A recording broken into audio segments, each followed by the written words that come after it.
Kisah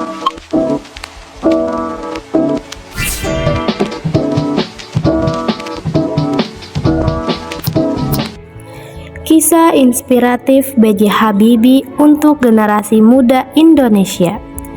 Habibie terlahir dari keluarga yang religius dan taat akan agama.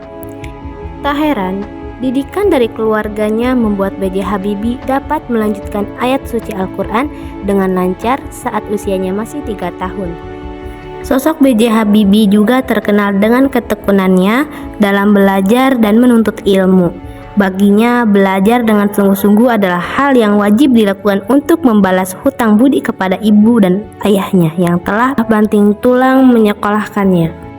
Sejak usianya masih belia, Habibie memiliki ketertarikan pada mesin dan fisika. Di tahun 1950, Habibie bersama orang tuanya memutuskan pindah ke Bandung dan bersekolah di sana.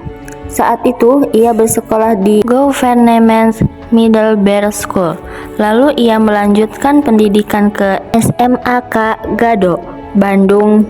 Di sekolah inilah Habibie mulai tertarik dengan Ainun. Setelah lulus dari SMAK Gado, Habibie melanjutkan pendidikan kuliah di Institut Teknologi Bandung, ITB, dengan mengambil pendidikan pada Fakultas Teknik jurusan Elektro. Setelah kurang lebih 1 tahun di ITB, Habibie melanjutkan kembali pendidikannya ke Jerman, tepatnya di RWTH, Jerman Barat, dengan mengambil jurusan teknologi pesawat terbang. Selama kuliah di Jerman, Habibie membiayai semua pendidikannya sendiri demi meringankan beban orang tuanya. Ia memikirkan betapa susahnya sang ibu banting tulang sendiri demi membiayai pendidikannya. Habibie tinggal jauh dari pusat kota dengan fasilitas seadanya dan berjalan kaki ke kampungnya demi berhemat selama kuliah di Jerman. Semua usahanya selama kuliah terbayar lunas dengan berhasil lulus S3 dengan beasiswa yang ia dapatkan saat bekerja sebagai asisten profesor setelah ia lulus dari S2. Habibie berhasil menyandang gelar doktor dalam bidang teknologi pesawat di usianya yang ke-28 tahun. Selama Habibie di Jerman, ia dapat mengatasi semua masalah sendiri dengan komitmen dan tekad yang kuat. B.J. Habibie berhasil membuat dunia mengakui sebagai sosok yang jenius. Bahkan penduduk asli Jerman pun mengagumi kecerdasan seorang B.J. Habibie. Di Jerman, sosok Habibie terkenal sangat hebat. Namun beliau tetap melayani negara Indonesia dengan memenuhi permintaan Presiden Soeharto untuk mengabdikan ilmunya di Indonesia.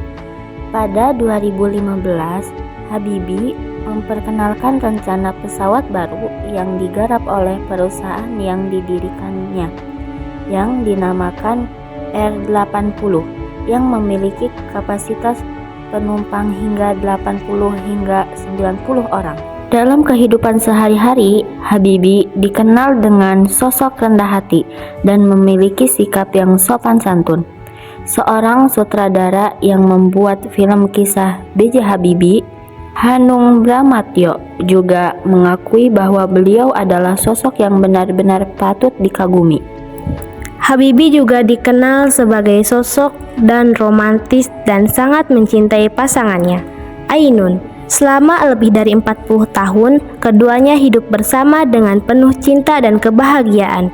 Tak heran, kisah cinta keduanya diabadikan dalam film yang berjudul Habibie dan Ainun. Namun, pada tahun 2010, Ainun menghembuskan nafas terakhirnya setelah berjuang melawan kanker ovarium yang dideritanya. Habibie begitu berduka karena kehilangan orang yang sangat dia dicintai dan disayangi tersebut. Hingga akhirnya pada tanggal 11 September 2019, B.J. Habibie meninggal dunia dan membuat seluruh masyarakat Indonesia berduka.